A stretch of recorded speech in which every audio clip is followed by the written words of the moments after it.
Hey everybody, and welcome to ASG Astronomy. Today I want to take a look at our RASA 8.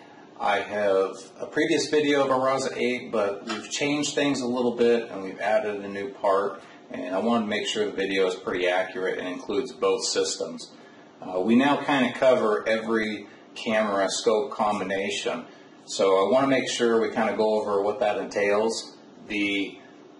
The RASA 8 and the 2600 has become really popular. I know a lot of people want that with tilting ability and with a removable filter slider and with a bunch of stuff. So I want to make sure we look at that with this system. We've always covered the ASI 533s and the 1600s. Normally what you do when you get your scope, you have this lock ring and you have the stock adapter. And the stock adapter system has felt on the back of it. And what I recommend you always do is take that felt off. You're dealing with really tiny microns here if you're going to start tilting things. And I know they put it on there so it kind of grips things and keeps things in place. But that can also cause movement. You're tilting your system just a little bit when you compress that. And it can be different every time you put your scope on. So I like to take that off and just do a metal-to-metal contact. This is the stock adapter though. It comes with 42 mil rings. So if you're going to run an ASI cage, we have two versions of course, the 90 millimeter for the big cameras and the 78s. This is a big one, but if you have a little one like a 1600 or a 533, you're probably going to go ahead and use just our stock filter holder. This one comes with a base plate, and you can buy it with different rings on it, including 42, 48, 54 mil ring. And for the RASA 8, you would just use a 42 because a 42 would just match up right to this stock mount. Okay. And so you can screw that on there. It's going to fit really tight. Again, we're dealing with really small spaces.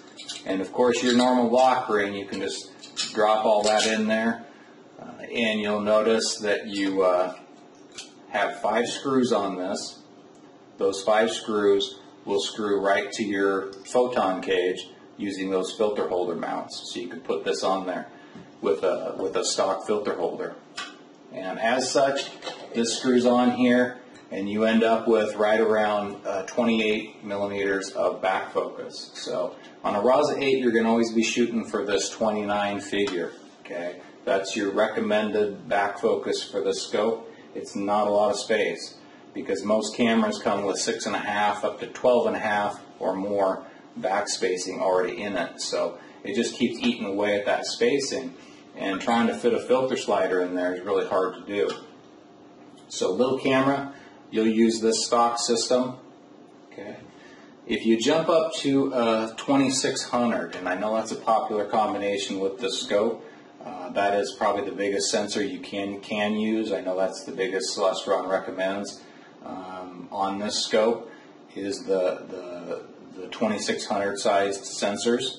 So what you want to do is on our site you can look at our 90 millimeter cage. This will fit around a 2600 camera, but you're going to get our special bottom here, our filter holder made just for the RASA 8. And to make it happen with the filter slider, we had to basically get rid of the original ring. So you'll get this new filter holder system, and it comes with a special 2-piece design. And this is really to cut down on some costs for manufacturing as much as we could. But this ring will go right on here. Okay, and it's got 6 concentric holes on it.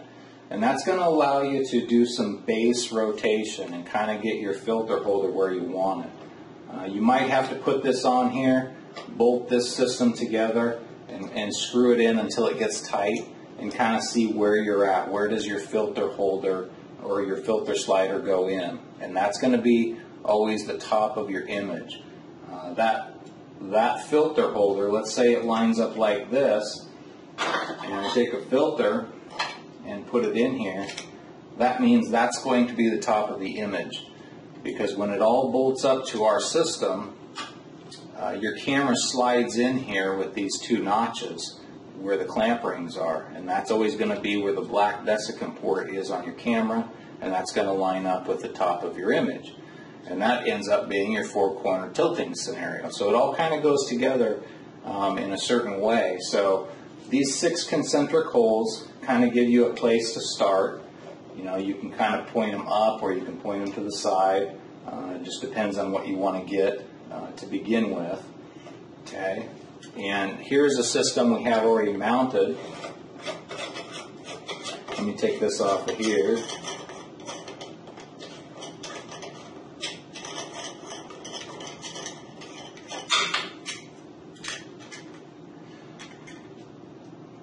Here you can see it's already mounted. So I have the 2 pieces, they're bolted together, and then you have just enough space to get a filter slider in there. Okay. So you can take a filter slider, drop it in there, okay. And you now have the perfect back focusing. You'll end up right around 27 millimeters with this whole system. And that's with your 12.5 on your camera. So it was a really tight fit to make happen, and make happen in a way that we could actually make it pretty cost effective for people. So once you do bolt this whole thing together, again, you'll notice your filter comes out right on these 2 slots. That's the top of your image. So it gives you a good base point, or you can think of it as our logo. Our logo is the top of your image. And so let's go ahead and screw this in.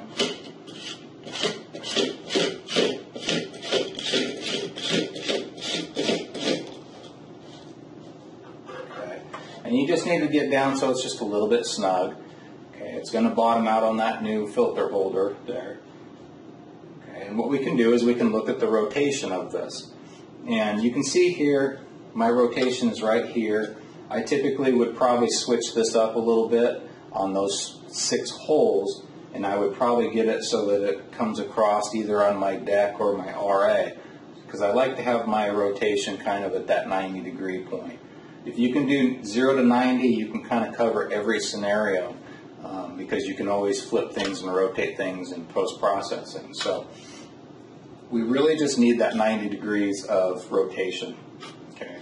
And so that's where you can adjust those initial 6 bolts there, and you can get them really close to where you want. I would probably rotate this 45 and get it to line up. Okay. Now, you might say, well, how are you going to rotate the rest of the thing? You know, you can't really take this and just loosen it up, because then you've induced a lot of tilt and flop and all kinds of stuff. So there's a lot of different ways you can actually rotate this. One way, but you'd have to take this off, is you'd have to get in here and actually undo those just a little bit, maybe a quarter of a turn, and then screw the whole thing back together. That's one way. I found shims work really good. You can do this in the desk during the daytime, but you can find out a good set of shims that'll get you to 90 degrees. I have here 2. These are actually axle shims, but they worked really good. They were 0.3 shims, so 0.6 got me to 90 degrees, 0.3 got me to turn this 45 degrees. But I'm going to let everybody figure that out. I mean, you guys can figure out what best works for you, what you have laying around, what kind of shims you have. I know these were axle shims. I got a set off of Amazon for like 15 bucks. They worked really good, and they come in a lot of different sizes. You could loosen these 6 bolts up just slightly, all a quarter turn, and that's going to give you a little bit more room, and it'll screw in a little bit different angle. So that's another option to do. Other people will put in, stickers or some kind of sticky thing in there, so when they screw it in, it just pushes it out. Lots of different ways to rotate this. But the key here, I think, is we now have a big body system for the RASA 8. We're pretty much covering every camera and scope combination. Again, the beauty of this is you can pull this filter holder off, or filter slider system, and maybe you want to move it to a refractor, maybe you want to move this to an SCT, or maybe you want to go to a RASA 11. You have the cage that'll work around your camera. you can move it to any scope you want just by changing out some bottom adapters. So it's kind of a hefty investment, but I think it's one where if you have tilted stars or egged out stars and it's bugging you, you're going to need a device like this to try and fix that. So hopefully it's a tool that everybody can kind of fiddle with and use. So that's our RASA 8 system, big cage system with our new adapter. We also have the standard one which works with the little cameras. If you want to know how to do some tilting and stuff, I did do another video on Nina and Hocus Focus. If you want to watch how you actually use software and adjust tilt and actually get the numbers, that's a great video to watch if you want to see how it's done.